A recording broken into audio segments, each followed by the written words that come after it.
রান্নাঘরে ডিম ভাজি করছিলাম। অফিস থেকে ফিরে অনেকটাই ক্লান্ত, তাই অন্য কিছু রান্না না করে ডিম ভাজি করছিলাম। একা মানুষ, এই দিয়ে রাত চলে যাবে। সকালে বাইরে কোথাও খেয়ে নেব। হঠাৎ কলিং বেল বেজে উঠল, টুংটাং। যা বাবা, এই অসময়ে কে এলো? প্রিয় লিসেনার্স, আসসালামু আলাইকুম। আপনারা যার কণ্ঠে অধিকাংশ ভৌতিক গল্প শুনে থাকেন তিনি হচ্ছেন কাজী মুগ্ধ মৌসুম। ভয়েস অফ মৌসুম এই চ্যানেলটি ওনার নিজের চ্যানেল। ভৌতিক গল্প যারা পছন্দ করেন তারা চ্যানেলটি সাবস্ক্রাইব করবেন। এবার গল্পে ফেরা যাক। চুলার আঁচ কমিয়ে দিয়ে দরজা খুললাম। আরে শফিক ভাই যে, আসুন ঘরে আসুন। শফিক ভাই ঘরের ভিতরে এসে বসলো। আমি তাকে বললাম, ভাই আপনি বসেন, আমি চা নিয়ে আসছি। তুমি চা বানাবে কেন? তোমার স্ত্রী কোথায়? সে তো তার বাবার বাড়িতে বেড়াতে গেছে। আপনি বসেন, আমি চা নিয়ে আসি, তারপর না হয় বসে গল্প করব। এই বলে আমি বসা থেকে উঠে দাঁড়ালাম। শফিক ভাই আমার হাত ধরে বললেন, দাঁড়াও আতিক, তোমার সাথে কথা আছে, এখানে বসো। শফিক ভাইয়ের কথায় আবার বসে পড়লাম। শফিক ভাই বলতে শুরু করলেন, দেখো আতিক, তুমি যে অবিবাহিত সেটা আমি জেনে গেছি। ঠিক আমি না, তোমার ভাবি মানে আমার স্ত্রী প্রথমে বিষয়টি জেনেছেন। মানে বুঝলাম না শফিক ভাই, মানেটা তো খুবই সোজা। তুমি আমাদের মিথ্যে বলেছ। তুমি বিবাহিত নও। তুমি যাকে তোমার স্ত্রী সাজিয়ে ঘরে নিয়ে এসেছিলে, গতকাল তোমার ভাবি তাকে এক বাড়িতে প্রবেশ করতে দেখে। পরে খোঁজ খবর নিয়ে দেখলো এটা তারই বাড়ি এবং তার প্রতিবেশীরা বলল যে সে বিবাহিত নয়। আমি মনে মনে বললাম, খাইছি ধরা, তারা তো সব কিছু জেনে গেল, এখন কি করে বাঁচা যায়? শফিক ভাইকে বললাম, ভাই আমার তো মিথ্যা বলা ছাড়া উপায় ছিল না। ব্যাচেলর বলে কেউ বাসা ভাড়া দিতে চায় না, তাই মিতাকে আমার স্ত্রীর পরিচয়ে এখানে নিয়ে এসেছিলাম, যাতে আপনারা আমাকে বাড়িটি ভাড়া দেন। প্লিজ ভাই, আমাকে আপনাদের বাড়িতে থাকতে দেন, আমি না হয় আর 500 টাকা বাড়িয়ে দিব। তুমি আর এক মুহূর্ত এখানে থাকতে পারবে না। বলতে বলতে রুমে প্রবেশ করলেন শফিক ভাইয়ের স্ত্রী। ভাবি, আমি এখান থেকে বেরিয়ে গিয়ে থাকবো কোথায়? আমাকে কিছুদিন সময় দেন, আমি একটি বাড়ি খুঁজি, বাড়ি খুঁজে পেলেই এখান থেকে চলে যাব। ভাবি রাগেশ্বরে বললেন, কিছুদিন নয়, আজ 25 তারিখ। 1 তারিখ তুমি বাসা ভাড়া চুকিয়ে এখান থেকে বিদায় হবে। বাসা পাও অথবা না পাও, তুমি 1 তারিখ এখান থেকে চলে যাবে, এটাই ফাইনাল। এই বলেই ভাবি চলে গেলেন সেখান থেকে। ভাবির পেছন পেছন শফিক ভাইও রুম থেকে বের হয়ে গেলেন। তারা চলে যাওয়ার পর আমি আবার রান্নাঘরে গেলাম। চুলার আঁচ কমিয়ে দিয়েছিলাম, তারপরও ডিম পুড়ে গেছে। কি আর করার, বাড়ি থেকে বের হয়ে বাইরে গিয়ে খেয়ে এলাম। রাতে শুয়ে চিন্তা করতে লাগলাম, কি করা যায়, বাড়ি কোথায় পাওয়া যায়। ব্যাচেলর ম্যাচে থাকতেও আমার ভালো লাগে না, কারণ সবার সাথে খাপ খাইয়ে উঠতে পারি না। কেউ সিগারেট খায়, কেউ রাতে আড্ডা দেয়, আবার মাঝে মাঝে টাকা পয়সাও চুরি হয়ে যায়।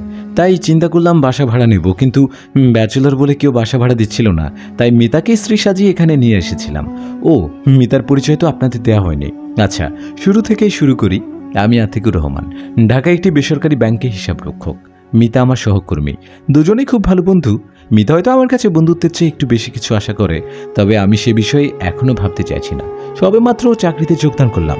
আগে গ্রামের বাড়িতে একটি সুন্দর ঘর বানাবো, মায়ের চিকিৎসা করাবো, মা ভালো হবার পর এগুলো নিয়ে ভাবব। মিতাকে এখানে স্ত্রীর পরিচয়ে এনেছিলাম ঠিক, কিন্তু একটি অবিবাহিত মেয়েকে কয়দিন বা রাখা যায়? বাড়ি ভাড়া নেওয়ার পর মিতা বাড়িতে মিথ্যা বলে 5 দিন এখানে থেকেছিল। কথা ছিল মাঝে মাঝেই সে এখানে আসবে, সে 5-6 দিন থাকবে, কিন্তু মাস না যেতেই সব ফাঁস হয়ে গেল। এখন কোথায় বাড়ি খুঁজবো, কি করব, কিছুই ভেবে পাচ্ছি না। বাড়ি চিন্তা করতে করতেই আমি ঘুমিয়ে পড়লাম। ঘুমের মধ্যে স্বপ্ন দেখলাম আমি কোনো এক অচেনা রাস্তা ধরে হাঁটছি। কোথায় যাচ্ছি জানি না। সামনে কেউ একজন হাতের ইশারায় আমাকে ডাকছে, আর তার পেছন পেছন আমি হাঁটছি। হঠাৎ মিউজিকের আওয়াজ এসে আমার কানে বাজলো। সেই সাথে আমার ঘুমও ভেঙে গেল। ঘুম ভাঙতে দেখলাম আমার ফোনে রিং হচ্ছে। ফোনটি হাতে নিতে দেখলাম মিতা কল করেছে। ফোনটা ধরে বললাম, এই তুই সবসময় ভুল সময় এন্ট্রি মারিস কেন? ও পাশ থেকে মিতা বলল, ভুল সময় কেন রে? কারোর সাথে রোম্যান্স করছিলি নাকি? আরে না, ঘুমের মধ্যে আমার স্বপ্নের রাজকন্যাকে স্বপ্নে দেখছিলাম। মিতা বলল, উল্লে আমার রাজকুমার, ঘড়ির দিকে তাকিয়ে দেখেছিস একবার কয়টা বাজে? এরপর রাজকুমারীকে নয়, ফোননিকে স্বপ্ন দেখবি, বুঝলি? মিতার কথা শুনে ঘড়ির দিকে তাকালাম। হায় সর্বনাশ, 9:30। 10টা থেকে অফিস শুরু।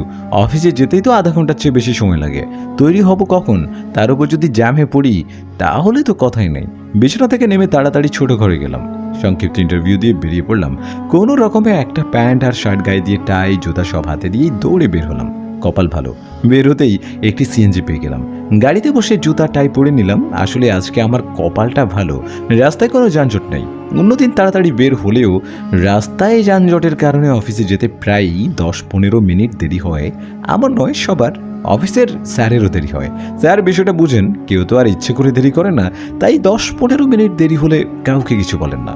আজ যানজট না থাকায় অনেকটাই বেঁচে গেছি, না হলে কখন যে অফিসে গিয়ে পৌঁছাতাম কে জানে। অফিসে পৌঁছে গাড়ি ভাড়া দিয়ে গিয়ে নিজের কেবিনে প্রবেশ করলাম। আমার কেবিনে লাগানো দেয়াল ঘড়ি দিকে তাকাতেই আমি কিছুটা চমকে উঠলাম। ঘড়িতে তখন মাত্র 10টা বাজে। আমি যখন বাসা থেকে বের হয়েছিলাম তখন 9:45। 15 মিনিটে কিভাবে অফিসে এলাম মনে মনে ভাবলাম।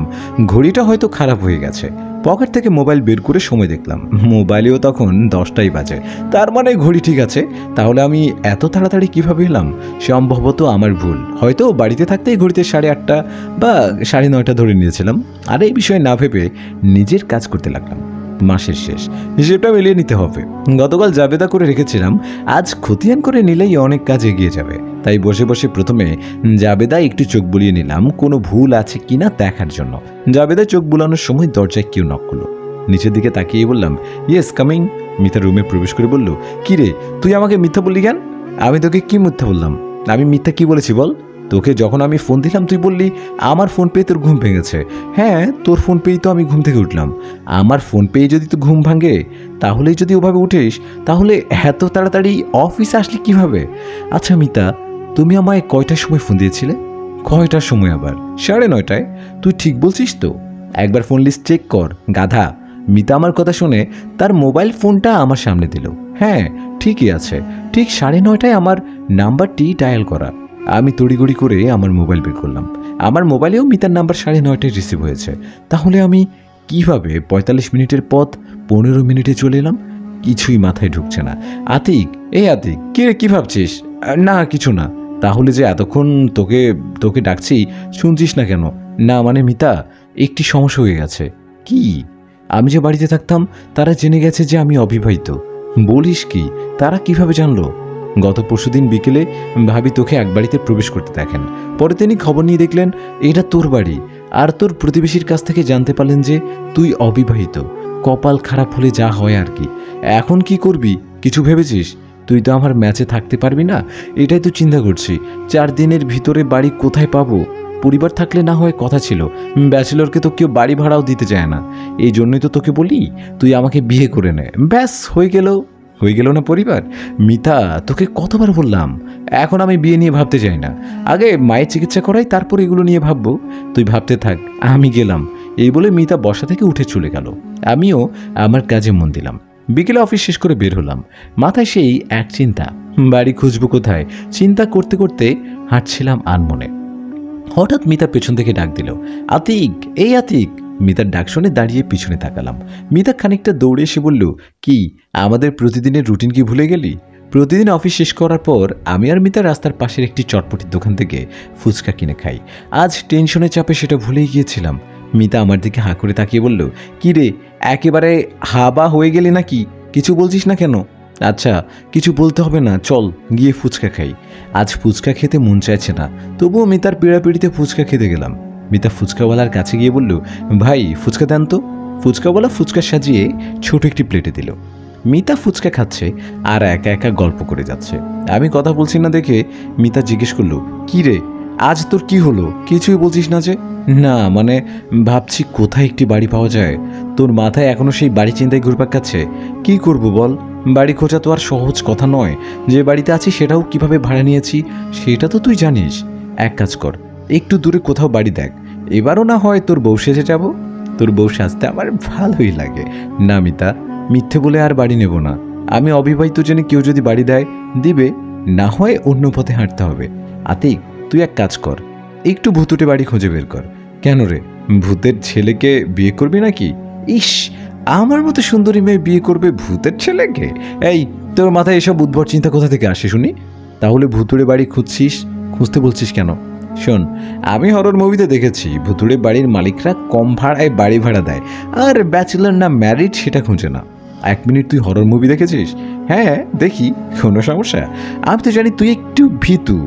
একটি কথা বলতো সত্যি করে, কি হরর মুভি দেখার সময় কখনো কাপড় ভিজাসনি তো? আতিক, ছি, তুই কি বাজে! তোকে তো আমি। মিতা কথা শেষ করার আগে আমি দিলাম ভোঁদড়। মিতাও আমার পেছন পেছন দৌড়াতে লাগলো। ফুচকাওয়ালা বলল, ভাইজান আমার টাকা দিয়া যান। আমি দৌড়াতে দৌড়াতে পিছনে তাকিয়ে বললাম, কালকে দেব। মিতা কিছু দূর দৌড়েই থেমে গেল, কিন্তু আমি দৌড়ে যাচ্ছি, থামতে চেয়েও থামতে পারছি না। মিতা পেছন থেকে ডাক দিল, আতিক, এই আতিক, আর কত দৌড়বি, এবার তো থাম। মিতার কথাগুলো আমার কানে বাজলো, কিন্তু আমি যেন আমার পায়ের উপর নিয়ন্ত্রণ হারিয়ে ফেলেছি। মিতার ডাক শোনার পর দৌড়ানোর গতি যেন আগে থেকে বেড়ে গেছে। আমি কোনোদিনও এত দ্রুত দৌড়াইনি। স্কুল জীবনে এরকম দৌড়ালে নির্ঘাত ফার্স্ট প্রাইজ পেতাম। মিতা আবারে বলল, তুই দৌড়াতে থাক, আমি গেলাম। এই বলে মিতা চলে গেল। আমি বুঝতে পারছিলাম না আমার সাথে কি হচ্ছে বা হতে চলেছে। আমার পা দুইটি নিয়ন্ত্রণ যেন কেউ নিয়ে নিয়েছে। আমি শত চেষ্টা করেও থামতে পারছি না। দৌড়াতে দৌড়াতে অবশেষে শহর থেকে কিছুটা দূরে একটি নির্জন পরিবেশে গিয়ে আমার পাটা আপনা আপনি থেমে গেল। কত জায়গা দৌড়েছি জানি না, তবে আশ্চর্যের বিষয় হলো এত জায়গা দৌড়ার পরও আমি এক বিন্দু ক্লান্ত হইনি। হাতের ঘড়ির দিকে তাকালাম, 6:15, মানে সন্ধে হতে খুব বেশি বাকি নাই। বাড়িতে ফিরতে হবে, তাই সেখান থেকে চলে আসছিলাম। হঠাৎ রাস্তার পাশে একটি সাইনবোর্ডের দিকে নজর গেল। সাইনবোর্ডে লেখা, বাড়ি ভাড়া দেওয়া হবে। ব্যাচেলর হলে সমস্যা নেই, তবে ফ্যামিলি হলে সবচেয়ে ভালো। সাইনবোর্ডের নিচে থাকা নাম্বারে কল করলাম। ফোনে কিছু সময় রিং হলো। কিছুক্ষণ পর ওপাশ থেকে একজন পুরুষ মানুষ ফোন ধরলেন। কথা শুনে যতটুকু বোঝা যাচ্ছে মধ্য বয়সের লোক হবেন। ফোনটা রিসিভ করলেই বললেন, হ্যালো, আসসালামু আলাইকুম। আমি সালামের জবাব দিয়ে বললাম, ভাই, আমি আপনার নাম্বার একটি সাইনবোর্ডে পেয়েছি। আপনি কি বাসা ভাড়া দিবেন? লোকটি, জি, আমি সেই বাসা ভাড়া দেব। আপনি এক কাজ করুন, আগামীকাল আমার অফিসে আসেন, সেখানেই না হয় কথা হবে। এরপর আমি ওনার কাছ থেকে অফিসের ঠিকানা নিয়ে ফোন রেখেছিলাম। এখন ফেরার পালা। সন্ধে হয়ে আসছে, রাস্তায় খুব বেশি গাড়ি দেখা যাচ্ছে না, কিন্তু এই শুনশান এলাকায় একা থাকাটাও তো ঠিক হবে না। সন্ধ্যা নামার আগেই ফিরতে হবে, তাই হেঁটেই রওনা দিলাম। রাস্তা দিয়ে হাঁটার সময় রাস্তাটি কেমন জানি পরিচিত লাগছিল। কিছুক্ষণ পরেই মনে পড়ল, এই রাস্তা তো আমি স্বপ্নে দেখেছিলাম। বুঝতে পারছি না, আজ সকাল থেকে কেমন অদ্ভুত অদ্ভুত সব ঘটনা ঘটছে। ঘটে যাওয়া ঘটনাগুলো অনেকটা রহস্যজনক। থাক, এগুলো নিয়ে না ভাবাই ভালো। এই বাড়ির সন্ধান দেওয়ার জন্যই হয়তো নিয়তি আমাকে এখানে টেনে নিয়ে এসেছে। তাই আর কোনো কিছু না ভেবে নীরবে হাঁটতে লাগলাম। কিছু দূর পথ পাড়ি দেওয়ার পর দেখলাম একটি গাড়ি আসছে। গাড়িটিকে সিগন্যাল দিতেই দাঁড়িয়ে পড়ল। এরপর গাড়িটি চড়ে সোজা মতিঝিলের দিকে রওনা হলাম। গাড়িটি করে মতিঝিল পৌঁছাতে সময় লাগলো প্রায় 30 মিনিট, অথচ আমি দৌড়ে সেখানে মাত্র 15 মিনিটে পৌঁছে গিয়েছিলাম। এটা কিভাবে সম্ভব? ঘটনাগুলো যদি গুল মিলে, তারপরও এগুলোকে বেশি পাত্তা দিলাম না। মতিঝিল থেকে অন্য একটি গাড়িতে চেপে বাড়িতে পৌঁছালাম। ঘরে প্রবেশ করে ঘড়ির দিকে তাকিয়ে দেখলাম 7:30 বেজে গেছে। বাড়িতে পৌঁছানোর পর দেখলাম কিছুটা ক্লান্তি অনুভব করছি, তাই বিছানায় শুয়ে একটু বিশ্রাম নিতে লাগলাম। কিছুক্ষণ পরেই মিতা ফোন করলো। আমি রিসিভ করে বললাম, হ্যালো। কিরে বাবু সাহেব, তোর দৌড় কি শেষ? যেভাবে অবিরত দৌড় শুরু করেছিলি, মনে হচ্ছিল তুই ম্যারাথনের নাম লিখিয়েছিস। আমি হেসে বললাম, তুই ঠিকই বলেছিস, আমি ম্যারাথনের নাম লিখিয়েছি। হয়েছে, আর ধাপ্পাবাজি করতে হবে না। এখন বল, কি করছিস? আমি বললাম, কি আর করব, কিছু ভালো লাগছে না, তাই শুয়ে আছি। তুই শুয়ে থাক, আমি এখন রাখি, অনেক কাজ আছে, পরে কথা বলবো। এই বলে মিতা ফোন রেখে দিল। বিছানায় শুয়ে থাকতে থাকতে কখন যে ঘুমিয়ে পড়লাম বুঝতে পারিনি। যখন ঘুম ভাঙলো তখন সকাল 8:30। তাড়াতাড়ি করে ঘুম থেকে উঠে বিছানা ছেড়ে ফ্রেশ হয়ে সামান্য নাস্তা করে বেরিয়ে পড়লাম। একটু তাড়াতাড়ি করে বের হতে গিয়েই একটি মেয়ের সাথে ধাক্কা খেলাম। সরি, আমি দেখতে পারিনি, মিষ্টি আওয়াজে বলল মেয়েটি। আমি মেয়েটির দিকে তাকিয়ে কিছু একটা বলতে চাচ্ছিলাম, কিন্তু মেয়েটির দিকে তাকিয়ে আমি মুগ্ধ হয়ে এক দৃষ্টিতে তাকিয়ে রইলাম। এত সুন্দরী মেয়ে আমি কোনোদিন দেখিনি। আমাকে হাঁ করে তাকিয়ে থাকতে থেকে মেয়েটি বলল, এই যে এভাবে তাকিয়ে আছেন যে, মেয়ে দেখেননি কোনোদিন? আমি আনমনে বললাম, মেয়ে তো দেখেছি অনেক, কিন্তু আজ তো পরীকে দেখছি। কি বললেন? মেয়েটির কথা শুনে আমি আমতা করে বললাম, না মানে বলছিলাম, আপনি সরি বলছেন কেন? ভুল তো আমারই, আমি তাড়াহুড়ো করে বেরোতে গিয়ে ধাক্কা খেলাম। আচ্ছা ঠিক আছে, সমস্যা নেই, দোষ কারোরই না, দুজনেই বেখেয়ালে ধাক্কা খেয়েছি। এরপর দুজনেই একসাথে বাড়ি থেকে বের হলাম, আর ভাগ্যক্রমে দুজনেই একই গাড়ির যাত্রী হলাম। যেতে যেতে আমি তাকে জিজ্ঞেস করলাম, আপনার নামটি তো জানা হলো না। আমার নাম ফাহমিদা। কোথায় থাকেন? যেখান থেকে বেরোতে দেখলেন সেখানেই। মানে এই বাড়িটি আপনার? কিন্তু আমি তো আজই আপনাকে প্রথম দেখলাম। আমি চট্টগ্রাম বিশ্ববিদ্যালয়ে পড়ালেখা করছি, সেখানেই থাকি, মাঝে মাঝে বাড়িতে আসি। এই তো গতকাল বিকেলেই বাড়িতে এসেছি। তা আপনি কি করেন? আমি একটি বেসরকারি ব্যাংকে হিসাবরক্ষক হিসেবে কাজ করছি। আপনি নিশ্চয়ই বিবাহিত? না, মানে মা বাবা তো ব্যাচেলর কাউকে ভাড়া দেন না। তাহলে আপনি কিভাবে বাসা ভাড়া নিলেন? আমি ফাহমিদাকে বাসা ভাড়া নেওয়ার সব ঘটনা খুলে বললাম। ফাহমিদা শুনে হাসতে হাসতে শেষ। কথা বলতে বলতে আমি অফিসে পৌঁছে গেলাম। ফাহমিদাকে বিদায় জানিয়ে অফিসে গিয়ে প্রবেশ করলাম।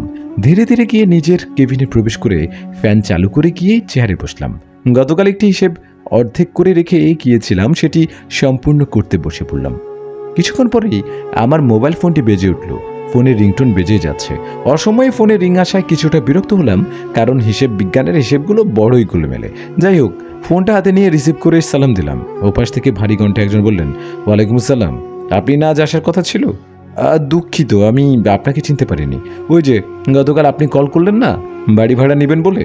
ওহো আঙ্কেল, আমি তো এখন অফিসে আছি, দুপুরে লাঞ্চ ব্রেক, তখন না হয় আসবো। আচ্ছা বাবা, ঠিক আছে, এই বলে উনি ফোন রেখে দিলেন। আমি আবার কাজে মন দিলাম। খতিয়ানের নগদান হিসেব শেষ করেছি। এখন পাওনাদার দেনাদারদের হিসেব শেষ করে ব্যাংক কর্মকর্তাদের বেতন হিসেবও রেডি করতে হবে। মাস শেষ হতে আর কয়েকদিন বাকি, এর ভিতরে হিসেবগুলো করতে হবে। তাই অযথা সময় নষ্ট না করে হিসেব করতে লাগলাম। আজ অফিসে কাজের চাপ বেশি থাকায় মিতাও খুব একটা এদিকে আসেননি। না আসাটাই ভালো, আসলেই গল্প করতে থাকবে আর আমার কাজের 12টা বাজাবে। কাজ করতে করতে বিরতির ঘন্টা বাজলো। 1 ঘন্টা লাঞ্চ ব্রেক। ফাইলগুলো গুছিয়ে স্যারকে বলে বেরিয়ে পড়লাম অফিস থেকে। একটি সিএনজিতে করে পৌঁছে গেলাম অফিসে। বাইরে দাঁড়িয়ে ওনাকে ফোন করলাম। উনি বললেন, আপনি নিচে দাঁড়ান, আমি আসছি। কি আর করা, অফিসে প্রবেশ না করে বাইরে অপেক্ষা করতে লাগলাম। কিছুক্ষণ পরেই অফিস থেকে বেরিয়ে এলেন কোট টাই পরা একজন লোক। একটু মোটা, মুখের নিচের দিকটায় একগুচ্ছ কাঁচা পাকা দাড়ি। আমার কাছে এসে জিজ্ঞেস করলেন, আপনি কি আমাকে ফোন করেছিলেন? আমি উত্তর দিলাম, জি, আমি আপনাকে ফোন করেছিলাম। ও চলো, এখানে না দাঁড়িয়ে কোথাও গিয়ে বসে কথা বলি। এরপর আমরা দুজনেই পাশের একটি রেস্টুরেন্টে গিয়ে বসলাম। আমি ওনাকে বললাম, আঙ্কেল, আপনার নামটি তো জানা হয়নি। আমার নাম ইমতিয়াজ চৌধুরী। তোমার নাম কি? ও, তুমি করে বলে ফেললাম, সমস্যা নেই, আপনি তো আমার বাবার বয়সী, তুমি করেই বলতে পারেন। আমার নাম আতিক। খুবই সুন্দর নাম। তা বাড়িতে তুমি কি তোমার ফ্যামিলি নিয়ে থাকবে? জি না আঙ্কেল, আপাতত আমি একাই থাকবো। পরিবার নিয়ে আসলে ভালো হতো। এরকম একটি জায়গায় একা মানিয়ে নিতে পারবে তো? কোনো সমস্যা হবে না আঙ্কেল, আমি তো রাতে এসে শুধু ঘুমাবো, সকাল হলেই তো আবার অফিসে চলে যেতে হবে। জায়গাটা কিন্তু ভালো না, নির্জন জায়গা তো, চোর ডাকাতের উৎপাত একটু বেশি। এটা তো একদম, এটা নিয়ে চিন্তা করবেন না আঙ্কেল, ওইসব আমি সামলে নেব। তুমি যদি সামলে নিতে পারো আমার কোনো অসুবিধা নেই। তাহলে বাড়ি ভাড়া কত টাকা দিতে হবে আপনাকে? তুমি সম্পূর্ণ বাড়ি নেবে না সিঙ্গেল রুম নেবে? আমি তো একাই থাকবো, সেই হিসেবে তো বুঝতেই পারছেন সম্পূর্ণ বাড়ি নিয়ে লাভ নেই, সিঙ্গেল রুম হলেই চলবে। আচ্ছা সমস্যা নেই, তুমি যদি সিঙ্গেল রুম নিতে চাও তাহলে 2000 টাকা দিতে হবে, আর সম্পূর্ণ বাড়ি নিলে 7000 টাকাতেই নিতে পারবেন। আমি মনে মনে ভাবলাম, বাড়ি ভাড়া এত কম, যেখানে ঢাকা শহরে ভালো সিঙ্গেল রুমের ভাড়া 3000 থেকে 4000 টাকা দিতে হয়, সেখানে এত কম ভাড়ায় বাড়ি? নিশ্চয়ই বাড়িটি বেশি পুরনো, কে জানে বাড়ির কি অবস্থা। বাড়ি ভাড়া নেওয়ার আগে বাড়িটি একবার দেখতে হবে। তাই ওনাকে বললাম, আমি কালকে একবার বাড়িটি ঘুরে আসি, তারপর না হয় সব ফাইনাল করব। উনি বললেন, সমস্যা নেই, তুমি গিয়ে দেখে আসতে পারো, বাড়ি পছন্দ হলে আমাকে জানাবে। রেস্টুরেন্ট থেকে দুপুরের খাবার খেয়ে আমি আবার অফিসে চলে গেলাম। অফিসে যাওয়ার পর আমার কেবিনে প্রবেশ করতে যাব, এমন সময় মিষ্টি কণ্ঠে কেউ একজন বলল, কোথায় গিয়েছিলেন? কণ্ঠটি শুনতেই আমি পেছন ফিরে তাকালাম। আরে ফাহমিদা, আপনি কখন এলেন? এসেছি তো অনেক আগেই, ভেবেছিলাম আপনার সাথে একদম একসাথে বসেই লাঞ্চ করব। ও, আসার আগে একবার ফোন করলেই পারতেন, আমি কি জানতাম আপনি লাঞ্চ টাইমে অফিস থেকে চলে যান। লাঞ্চ আমি প্রতিদিন অফিসেই করি, শুধু আজকে গিয়েছিলাম একজন বাড়ির মালিকের সাথে কথা বলতে। বাড়ির মালিকের সাথে কথা বলতে মানে? আপনি কি আমাদের বাড়িটি ছেড়ে দেবেন? হ্যাঁ, আপনার আম্মু তো বললেন 30 তারিখ বাসা ছেড়ে দিতে, তাই বাসা খুঁজছি। আমি আজই বাসায় ফিরে আম্মুর সাথে কথা বলবো। আপনি আমাদের বাসাতে থাকবেন না, প্লিজ এটা করবেন না। যদি আপনি বাড়িতে গিয়ে ব্যাপারে কোনো কথা বলেন তাহলে আমি অনেক রাগ করব। তার মানে আপনি আমাদের বাসা থেকে চলে যাবেন? বাসায় তো ছাড়ছি, শহর তো আর ছাড়ছি না। আপনি চাইলে আমার সাথে অফিসে এসে দেখা করতে পারেন। আচ্ছা, আমি তাহলে আসি। এখনই চলে যাবেন? আসেন, 1 কাপ চা না হয় খেয়ে যান। আজ না, অন্যদিন, এমনিতেই অনেক দেরি হয়ে গেছে। বান্ধবীরা আজ আমাদের বাসায় আসার কথা, এতক্ষণে হয়তো এসেও গেছে। Okay bye. তবে আবারও রিকোয়েস্ট করছি, আমাকে আপনাদের বাড়িতে রাখার ব্যাপারে আপনার আব্বু আম্মু কারোর সাথে কোনো কথা বলবেন না, প্লিজ। ওকে, বলবো না, আমি আসি তাহলে। ফাহমিদা অফিস থেকে চলে যাওয়ার পর আমি আবার কাজে মন দিলাম। হিসেবগুলো শেষ করতে যেয়ে শেষ হচ্ছে না। আজ স্যারকে বলে সব ফাইল বাড়িতে নিয়ে যাব। রাতে বাড়িতে বসে নিশ্চিন্তে হিসেব করা যাবে। অফিসের কাজেও আজ মন বসছে না, তাই ফাইলপত্র গুছিয়ে রেখে মোবাইল হাতে নিয়ে কিছুটা বিনোদন নেওয়ার চেষ্টা করলাম। বিকেলে অফিস থেকে বের হয়ে মিতার সাথে ফুচকা খেতে খেতে বাড়ির গল্প করলাম। এরপর ফুচকাওয়ালা বকেয়া টাকা সহ বিল পরিশোধ করে মিতাকে নিয়ে বাড়িটি দেখতে রওনা হলাম। যাওয়ার আগে আঙ্কেলকে কল করে বললাম, আঙ্কেল আমি তো বাড়ি দেখতে আসছি। আঙ্কেল বললেন, আচ্ছা তুমি আসো, আমিও আসছি। আমরা যখন সেখানে গিয়ে পৌঁছালাম তখন বিকেল 5:30।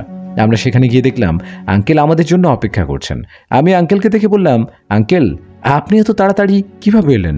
আঙ্কেল বললেন, আমার বাড়ি এখান থেকে 20 মিনিটের পথ, তাই আসতে সময় লাগেনি। তো চলো তোমাদের বাড়িটি ঘুরে দেখাই। হ্যাঁ চলেন। বাড়িতে প্রবেশ করেই আমার চোখ কপালে উঠল। এত সুন্দর বাড়ি। প্রথমে একটা ফটক দিয়ে বাড়িটিতে প্রবেশ করতে হয়। বাড়ির রাস্তার দুপাশে সারি সারি বাহারি ফুলের গাছ, চারদিকে দেয়ালে ঘেরা। দেয়ালের সাথে ঘেঁষে চারপাশে রয়েছে বিভিন্ন রকমের ফলের গাছ।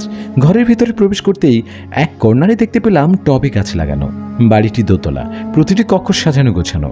সাধারণত এরকম বাড়ি তো ভাড়া দেওয়ার জন্য কেউ তৈরি করে না, তৈরি করে ফ্যামিলি নিয়ে থাকার জন্য। আর ভাড়ায় মিললেও পুরো বাড়িটির ভাড়া কমপক্ষে 15,000 হওয়ার কথা। কিন্তু এত কম দামে বাড়ি ভাড়া দেওয়ার কারণ কি? নাকি কোনো ঝামেলা আছে? কথাটা মনে না রেখে আঙ্কেলকে জিজ্ঞেস করেই ফেললাম, আঙ্কেল এত সুন্দর বাড়ি এত কম ভাড়া কেন দিচ্ছেন? না আসলে এই এলাকায় ডাকাতি হয় প্রচুর, শুনশান এলাকা তো, তাই ডাকাতদের উৎপাত একটু বেশি, সেজন্য তোমাকে বলেছিলাম পরিবার হলে অনেক ভালো হয়। ওহো এই ব্যাপার। গ্রামে থাকতে এরকম অনেক ডাকাত পিটিয়েছি, আপনি এ নিয়ে কোনো চিন্তা করবেন না। বাড়ি আমার পছন্দ হয়েছে, দেখি মাকে রাজি করতে পারলে পুরো বাড়িটা ভাড়া নিয়ে মাকে এখানে নিয়ে আসবো। আঙ্কেল বলল, আচ্ছা বাবা চলো এবার যাওয়া যাক। হ্যাঁ আঙ্কেল চলেন। আঙ্কেল বললেন, এত দূর যখন এসেছো আমার বাড়িতে চলো, চা খেয়ে আসবে। আজ না আঙ্কেল, অন্য একদিন। এই বলে আমি আর মিতা যে গাড়িতে গিয়েছিলাম সেই গাড়িটিতে করেই রওনা দিলাম। আসার পথে মিতা বলল, তুই কি সত্যি এখানে তোর মাকে নিয়ে আসবি? যদি মা রাজি হয়, মা এলে এখানে অনেক ভালো হবে। কিভাবে কিভাবে আবার? তুই তো আমাকে পাত্তা দিচ্ছিস না। তোর মাকে পটিয়ে তোকে বিয়ে করে নেব। ওই যে ছবিতে দেখেছিলাম, এই তুই মুখ বন্ধ করবি? তোর মাথায় কি বিয়ে ছাড়া আর কোনো চিন্তা আসে না? এখন তো বিয়ে নিয়ে ভাবার সময়, তুই এখনই আমাকে পাত্তা দিচ্ছিস না। 40 বছরের বুড়ি হলে তো ফিরেই তাকাবি না। ও মিতা তুই পারিসও বটে।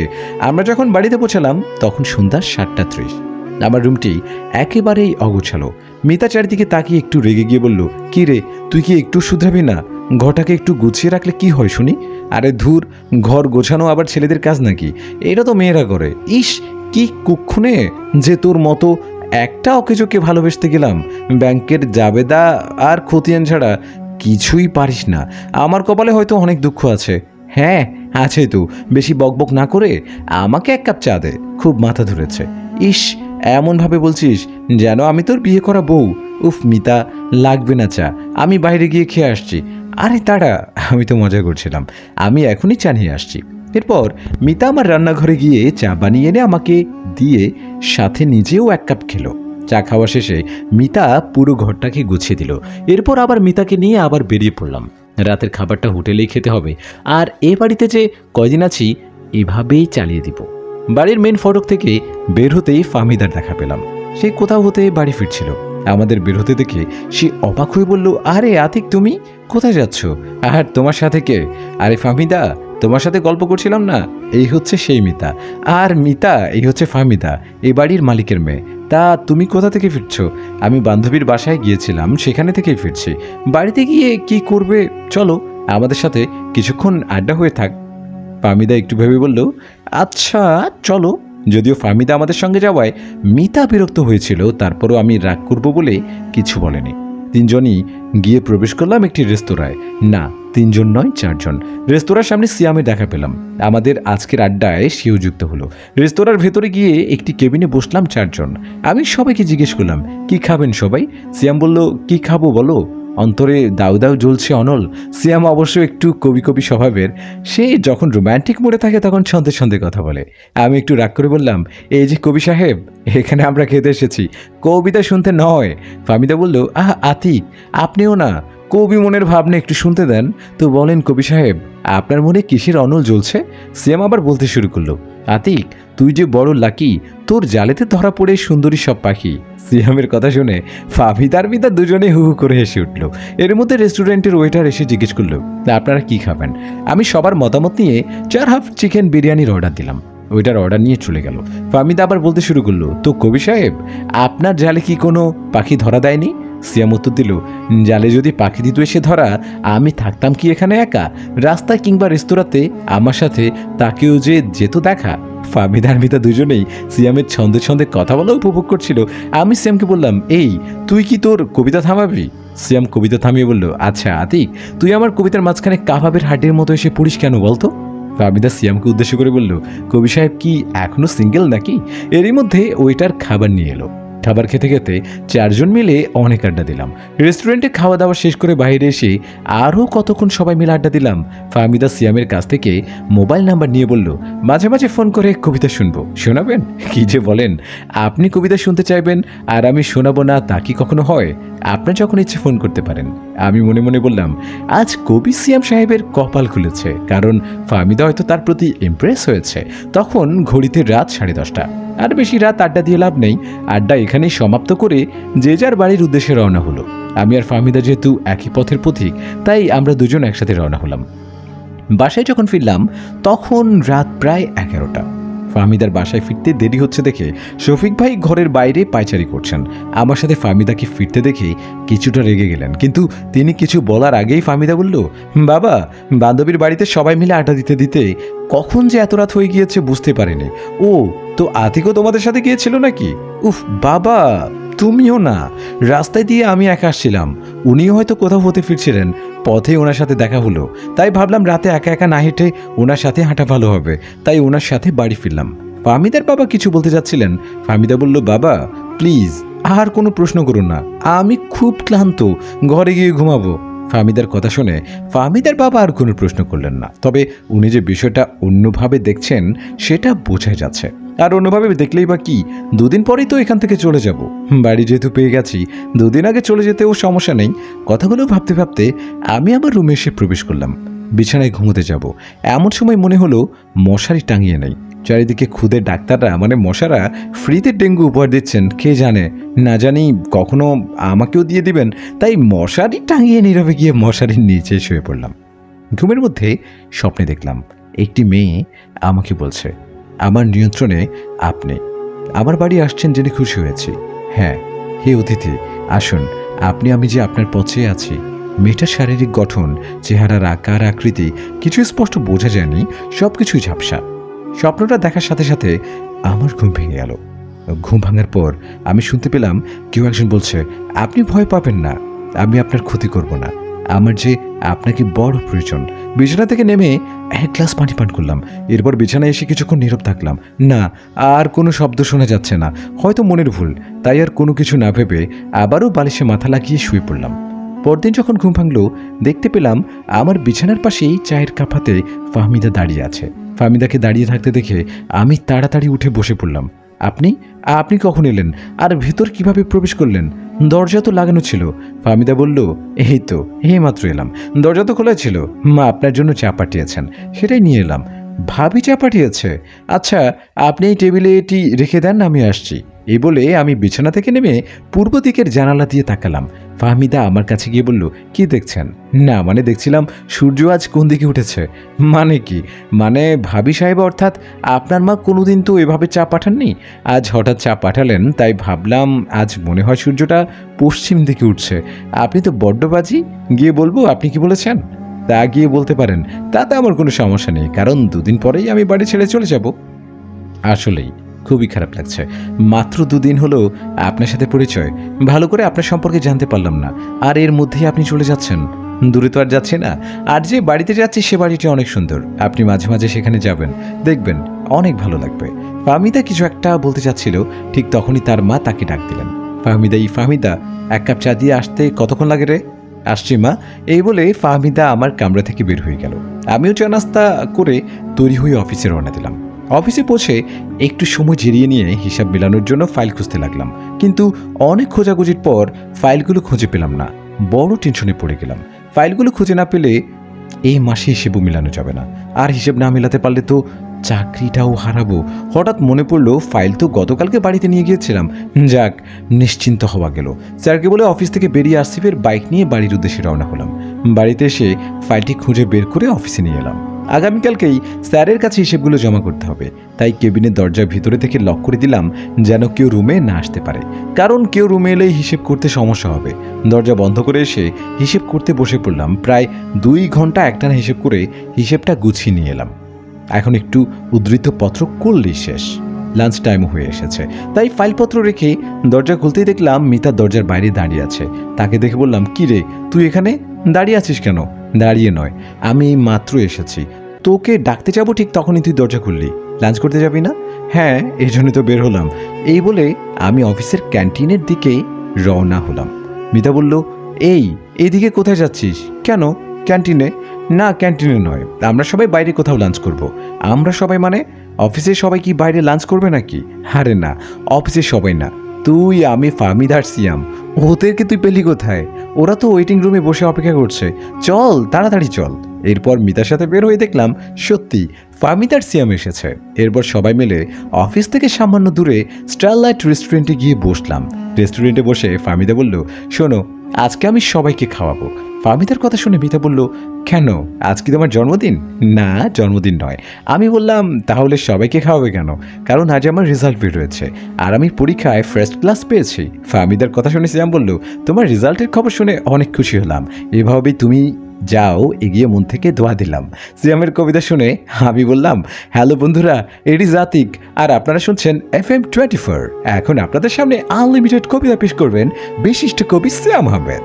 আমার কথা শুনে সিয়াম বলল, তুই কেন মোর কবিতা শুনে জ্বলিস, ফুলিস লুচির মতো? পারিস যদি বল কবিতা, দেখি রে তুই পারিস কত? সিয়ামের কথা শুনে ফাহমিদা আর মিতা বলল, হ্যাঁ আতিক, তুই একটি কবিতা বল। আমি আমতা আমতা করে বললাম, কবিতা বলবো? আমি তো কবিতা বানাতে পারি না। ফাহমিদা বলল, কবিতা বানাতে পারেন না তো একটা মুখস্থ কবিতা বলেন। যাহ বাবা, সেই কবে কবিতা পড়েছিলাম, এখন কি তা মনে আছে? মিতা বলল, চোখ বন্ধ করে তোর যে কবিতা মনে পড়ে বলে দে। বুঝতে পেরেছি, আজ এদের হাত থেকে নিস্তার নেই। কেন যে সিয়ামের কবিতা নিয়ে মস্করা করতে গেলাম, এখন কবিতা না বলেও উপায় নেই। চোখ বন্ধ করে দেখলাম কাজী নজরুল ইসলামের আমি হব কবিতাটি ছাড়া আর কিছুই মনে পড়ছে না। তাই এই কবিতাটি না থেমে এক শ্বাসে বলে ফেললাম। আমার কবিতা শুনে সবাই হু হু করে হেসে উঠল। সবার হাসি শুনে আমি চোখ খুলে বললাম, এটা কি হলো? মিতা আবার আমাকে জিজ্ঞেস করলো, কি হলো? আমি বললাম, আমার কবিতা শুনেই সবাই এমন করে হাসলে কেন? ফাহমিদা বলল, আরে হাসবো না, আপনি তো এমনভাবে কবিতা বলছেন মনে হচ্ছে আপনি ক্লাসে স্যারের কাছে পড়া বলছেন। আসলেই তো, এভাবে কি কেউ কবিতা বলে? কবিতা তো বলতে হয় আবৃত্তি করে। নিজের এমন বোকার মতো কর্মকাণ্ডে নিজের কাছে নিজেই লজ্জিত হলাম। সবার কথার মাঝখানে হঠাৎ সিয়াম বলে উঠল, আচ্ছা আমরা কি শুধুই গল্প করবো নাকি? খাওয়া দাওয়া কি হবে না? সিয়ামের কথা শুনে ফাহমিদা বলল, আসলে তো আমরা তো গল্পের মধ্যেই ডুবে গিয়েছিলাম, আর কোনো ওয়েটারও তো আমাদের কাছে থেকে অর্ডার নিয়ে যায়নি। সিয়াম বলল, দাঁড়াও, আমি ওয়েটারকে ডাক দিচ্ছি। এরপর সিয়াম একটি ওয়েটারকে ডেকে এনে বলল, আচ্ছা আমরা যে এতক্ষণ থেকে এখানে বসে আছি কেউ কি দেখোনি? না মানে স্যার, আমরা তো ভেবেছি আপনারা খাবারের অর্ডার করে দিয়েছিলেন। সিয়াম কিছু বলতে যাচ্ছিল, তখনই ফাহমিদা তাকে থামিয়ে দিয়ে বলল, আহ সিয়াম, আপনিও না পারেন, খামাখাই বেচারাকে বকে লাভ কি বলেন? আচ্ছা সবাই কি খাবেন? আমি উত্তর দিলাম, যেহেতু ট্রিটটা আপনি দিচ্ছেন তাই আপনি বলুন কি খাওয়াবেন। আমার কথার সাথে সবাই একমত হয়ে বলল, আপনার যা ইচ্ছে হয় তাই অর্ডার করুন। এরপর ফাহমিদা ওয়েটারকে চিকেন চালের রাইস সাথে গরুর মাংসের রেজালা, সর্ষে ইলিশ ও বেলে মাছের ভর্তার অর্ডার দিল। ওইটার অর্ডার নিয়ে চলে যাওয়ার পর আমি বললাম, এটা কি হলো? ফাহমিদা বলল, আপনি শুধু কি হলো বলছেন কেন? বুঝলাম না। আমি বললাম, মানে বলতে চাচ্ছি আপনি এত অর্ডার দিলেন কেন?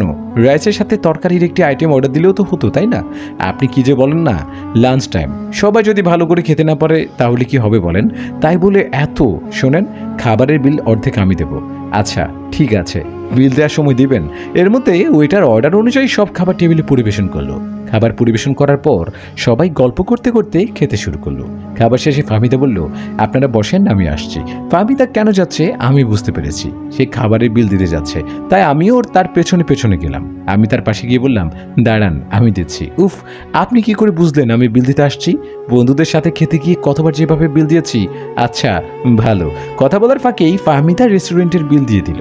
আপনি তো খুবই চালাক একটি মেয়ে, এই কথা বলছেন কেন? এই যে আমাকে বোকা বানিয়ে বিল দিয়ে দিলেন। হয়েছে, এবার ওদিকে চলেন। এরপর দুজনেই টেবিলে চলে গেলাম। সেখানে মিতা আর সিয়াম গল্প করছিল। আমরা যাওয়ার পর সবাই সবার ব্যাগ গুছিয়ে বেরিয়ে পড়লাম। ফাহমিদা আর সিয়াম তারা বনানী থেকে চলে গেল, আর আমি আর মিতা অফিসে ফিরে এলাম। অফিসে এসে আবার ফাইলটা খুলে বললাম, খুলে বসলাম। একটি উদ্ধৃতপত্র করে নিলেই হিসেব শেষ, তাই সময় নষ্ট করে উদ্ধৃতপত্র করতে লাগলাম। একদমই সময় নষ্ট করলাম না। দেখতে দেখতে চলে এলো মাসের 1 তারিখ। আজ ফাহমিদাদের বাড়িতে আমার শেষ দিন। বিকেলেই এই বাড়ি ছেড়ে দেব, তাই নিজের জিনিসপত্র সব গুছিয়ে নিচ্ছি। এমন সময় দরজার কলিং বেল বেজে উঠল। দরজা খুলতে দেখলাম ভাবি মানে ফাহমিদার মা এসেছেন, তার হাতে একটি টিফিন। আমি তাকে দেখে বললাম, ভাবি আপনি হঠাৎ এই সময়ে, এই অসময়ে কেন? কেন, আমি কি আসতে পারি না? না ঠিক তা নয়, আপনি তো এখানে তেমন একটা আসেন না। ভাবলাম তুমি আজ চলে যাবে, জিনিসপত্র গোছাতে গিয়ে হয়তো রান্না করনি। তাছাড়া ফাহমিদাও বলল গত কয়েকদিন যাবত তুমি নাকি বাইরে খাওয়া দাওয়া করছো, তাই ভাবলাম আজকেও না হয় তোমাকে আমার হাতে রান্না খাওয়াই। আমি মনে মনে বললাম, আহ দরদ, সেদিন কি চ্যাটাং চ্যাটাং কথা শুনিয়ে গিয়ে গেলেন, আর আজ দরদ একেবারে উতলে উঠছে। ভাবি বললেন, কি আতিক কিছু বলছো না যে? আসলে ভাবি আমি তো এখন জিনিসপত্র গোছাচ্ছি, আপনি রেখে যান, আমি না হয় পরে খেয়ে নেব। না তুমি এখনই খাবে, আর আমার সামনেই খাবে। আসো তাড়াতাড়ি টেবিলে আসো। যা মহা মুশকিলে পড়া গেল, কি আর করা, হাতের কাছে রেখে টেবিলে গিয়ে খেতে বসলাম। ভাবি আপনি তো অনেক ভালো রান্না করেন। ভাবি এসে বললেন, ভাই তোমার ভাইও ওই কথা বলে। আতিক তোমাকে একটি কথা বলতে চাচ্ছিলাম। হ্যাঁ ভাবি বলেন। না আসলে সেদিন আমি তোমার সাথে খুব খারাপ ব্যবহার করেছি, সেজন্য আমি দুঃখিত। আসলে তুমি তো বুঝতে পারছো ঘরে একটি বিবাহ উপযুক্ত মেয়ে, তাই ব্যাচেলর কাউকে আমরা ভাড়া দিই না।